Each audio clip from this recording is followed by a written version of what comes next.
And this might not surprise many people, but sometimes I say yes to things without thinking through the practical side of what I agreed to do. A couple of months ago, Camp Shalom, the board of directors and their new executive director, asked if I would join them for their 50th anniversary open house. And on the phone, it seemed like such an easy thing to say yes to, but I never considered the time commitment and the cause that I agreed to. Looking at Pastor Grant, who makes regular short-term trips to Winnipeg, Canada, which is just insane. And I do feel wimpy saying this, okay? I'm admitting my wimpiness in front of everybody. But driving 5.5 hours down to Iowa, spending the night in Dubuque, driving another 5.5 hours back for roughly 4 hours of walking through the woods did not seem like the best use of my time. But I did enjoy it. I did really enjoy it.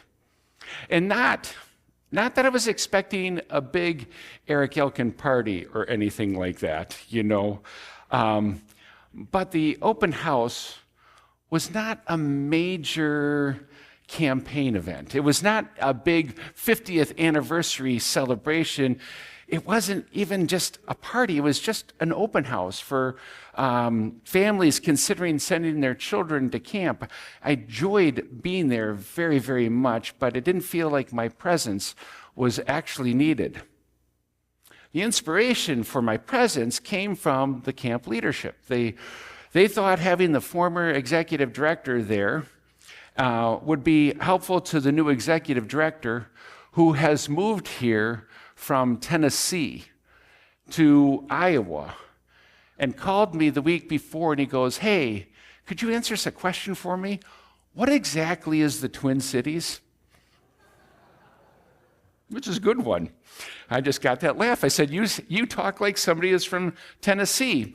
And even though the camp is ecumenical, has this Lutheran background, and this kid is coming from the Methodist Church. He had been the director of Wesley, or worked at Wesley Woods in Tennessee. And so, to help build some momentum for the summer program, I agreed to do it. More importantly, it would help the new guy learn the culture of the place to help him get grounded in the mission and identity of the camp. Now, full disclosure, as I got closer to the day of the event, the more reasons I thought of for backing out and coming up with a spontaneous flu or cold of some kind that would prevent me from going down there. But then something very sad happened the week before this event that made me feel glad I was going to be there at the community.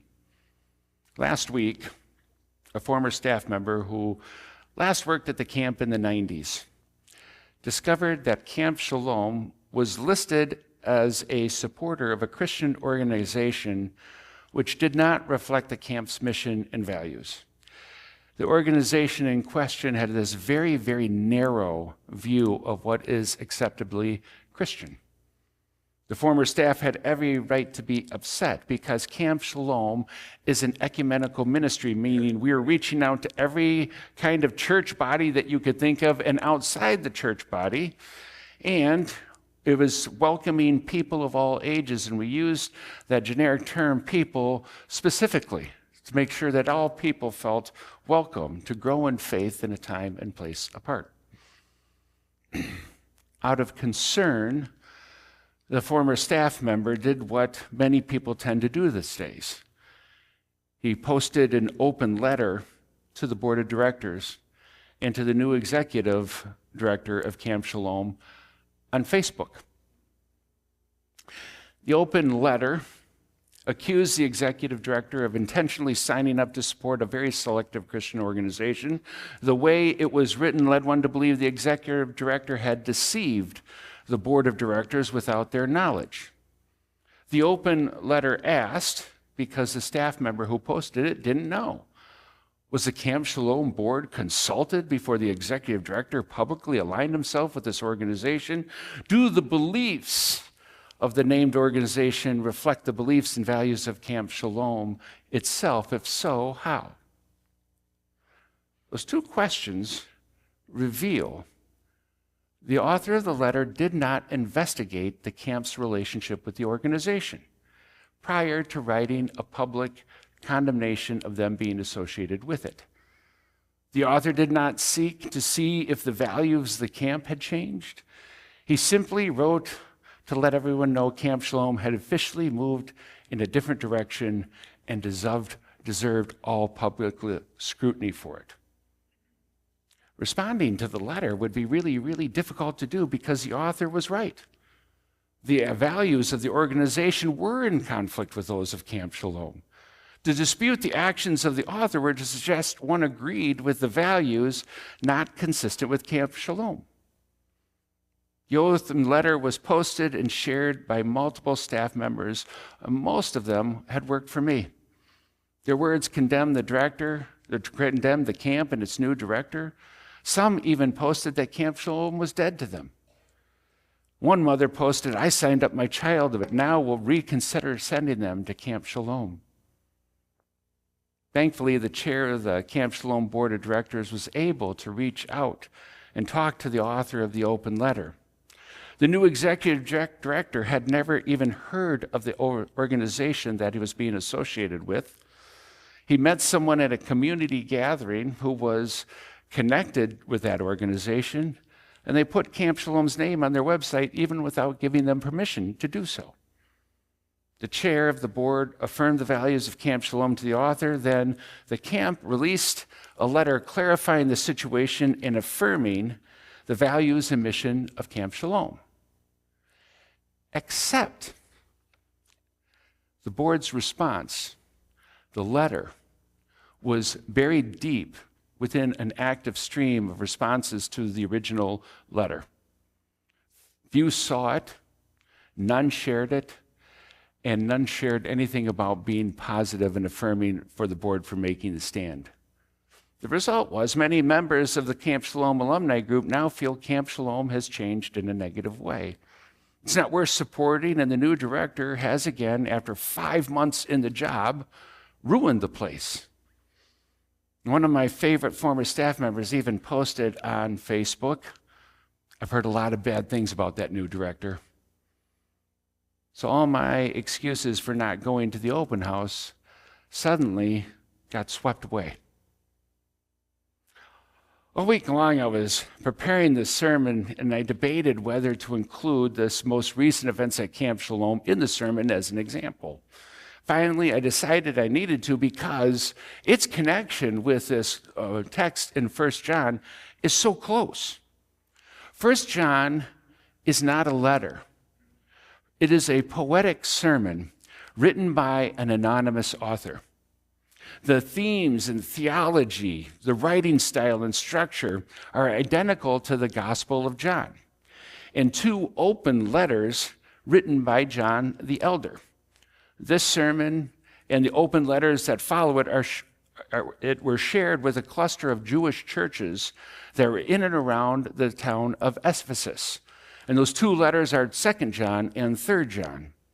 And most religious scholars see that the Gospel of John and the 3 chapters of John in this New Testament are connected. The themes are consistent, and these are the themes. Jesus is the light of the world, the light that shines in the darkness that the darkness cannot overcome. As the light, Jesus is the fullness and visible image of an invisible God. In light of the resurrection, believers are called to walk in the light of his love, and those who walk in the light will know life and have it abundantly. But key to that light is love. Love is the key to walking in the light. The sermon that is 1 John centers itself on a new commandment that Jesus gave in the washing of the feet. Love as I have loved. As you read through the Gospel of John, there's these 3 layers of love that John presents. There's love your neighbor as yourself, there's love your enemy, and then there's love as I have loved. John's sermon is sent to the cluster of churches because they've experienced a crisis. That community of believers are starting to divide and turn on themselves. Outsiders are trying to play on the division to tear the people apart in these churches and tear them even farther apart than they already are. These outsiders are redirecting their attention away from the light, away from the centrality of practicing love to specific, non-essential matters. The detractors speak of love, but really what they do is they're asking for judgment in return.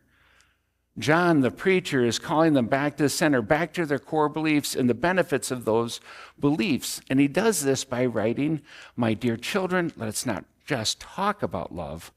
Let's practice real love. And this is the only way we'll know we're living truly, living in God's reality. It's also the way to shut down debilitating self-criticism, even when there is something to it. For God is greater than our worried hearts and knows more about us than we do ourselves." Love. Love is a way to silence critics, even when the critics are ourselves. And this cannot be love in the form of words, but in the fundamental practice of real love. And do not confuse affection with love. Affection clouds us into thinking we only love those we like. Love does the dangerous thing of caring for those whom we disagree with. It looks for a way to find resolution to disagreements where people are heard and opponents work together to reach a solution. Like congregations that find themselves divided, Camp Shalom is in a stress situation. They have a new executive director, which always causes fear. They're facing financial challenges, and as many camps are experiencing across the country, they are facing declining enrollment among the youngest of campers. The camp did not need this crisis, and the crisis was completely unnecessary. All the person who wrote the open letter needed to do was call and talk to the leaders before going public. And if he had called and talked to them before going public, two things could have happened. One, he could have learned, as he did, that there was no truth to the problem. Then a joint letter affirming the camp's identity could have been written and publicized for all to share and celebrate and build trust in the organization.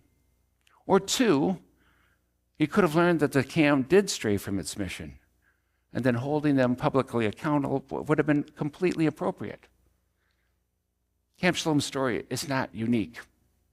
The same kind of scenario gets played out over and over again in congregations across the globe. And sadly, as we learn this story in the Bible. The roots of this kind of division are as old as the church itself. Conflict happens when the mission of the church is pushed to the side, when the culture in a congregation or the culture around the congregation take priority over the purpose of the Christian church.